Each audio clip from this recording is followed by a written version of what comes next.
Bienvenue sur TV5 Monde qui vous emmène en Nouvelle-Zélande, à Christchurch précisément, où ont lieu les 7e championnats du monde handisport d'athlétisme, avec bien sûr la délégation chinoise qui avait trusté les podiums lors des derniers Jeux paralympiques à domicile.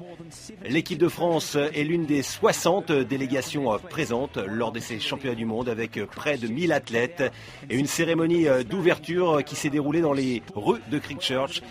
La délégation néo-zélandaise est bien évidemment présente. L'objectif de ces championnats du monde, c'est de se qualifier également pour les Jeux paralympiques qui auront lieu en Grande-Bretagne à Londres dans 1 an et demi.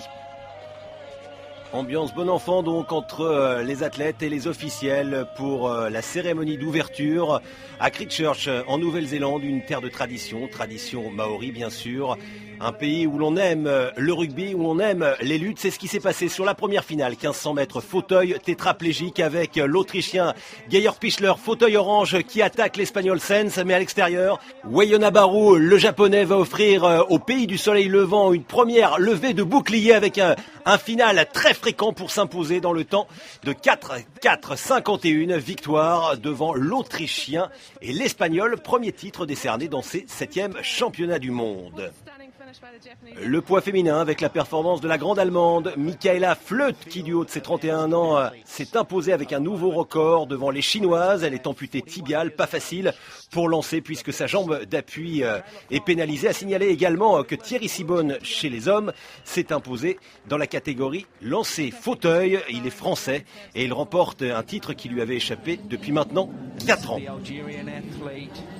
Algérie, Afrique du Sud, c'est le duel africain proposé sur 200 mètres masculin catégorie IMC, infirme moteur cérébraux. L'Algérien Boukalfa contre le Sud-Africain Mogaladi qui est parti sur la gauche. Regardez, beaucoup de tétanie dans les jambes à l'arrivée et ce sera très dur pour le Sud-Africain qui va quand même s'imposer au final avec une chute mais un excellent temps de 27 secondes 55 malgré un vent défavorable. L'Afrique du Sud à l'honneur puisque sur l'épreuve reine, le 100 mètres féminin catégorie déficiente visuelle, on retrouve la Française Nantenin Keita, vice-championne du monde en titre, 4e des Jeux paralympiques de Pékin. À côté d'elle, eh bien la Marocaine Behama, championne paralympique en titre, et celle qui était sa dauphine lors de ces Jeux à Pékin, Ilse Hayes, l'autre sud-africaine.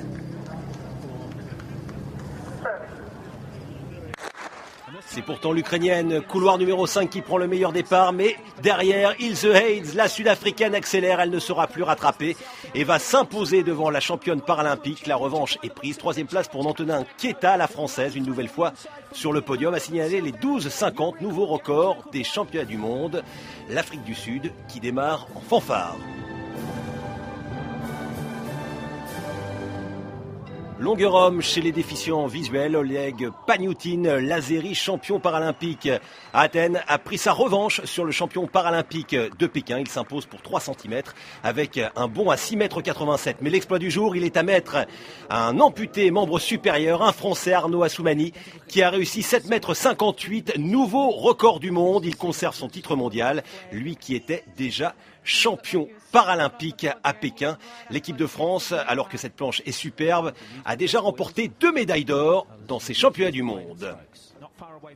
Le Canada a sa star, Michelle Stilwell, dans la catégorie fauteuil tétraplégique, une épreuve extrêmement difficile avec ces fauteuils qui pèsent 7 kg, beaucoup d'inertie au départ, d'autant que ces athlètes ont aussi des problèmes de mobilité des membres supérieurs, mais une fois que l'engin est en marche, la vitesse va croissante de façon exponentielle avec Stilwell qui accélère et qui va vraiment mettre un boulevard entre elle et ses adversaires. Stilwell qui, malgré un gros vent défavorable de près de 2 mètres secondes, va s'imposer dans l'excellent temps de 20 secondes 36.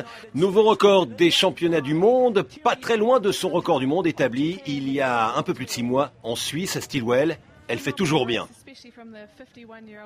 Avant de nous quitter, une pensée pour Stéphane Diagana qui a été victime d'un accident de la circulation hier. Heureusement, ses jours ne sont pas en danger. Il avait été le témoin de l'émission La Magie du Handisport diffusée en décembre dernier et toujours visible sur tv5monde.com/handisport. Site où vous pouvez également revivre les résumés de ces championnats du monde. On se retrouve demain, même heure, même endroit, en piste pour la 2e journée de ces championnats du monde sur TV5 Monde, la chaîne où tous les sportifs ont le droit d'antenne.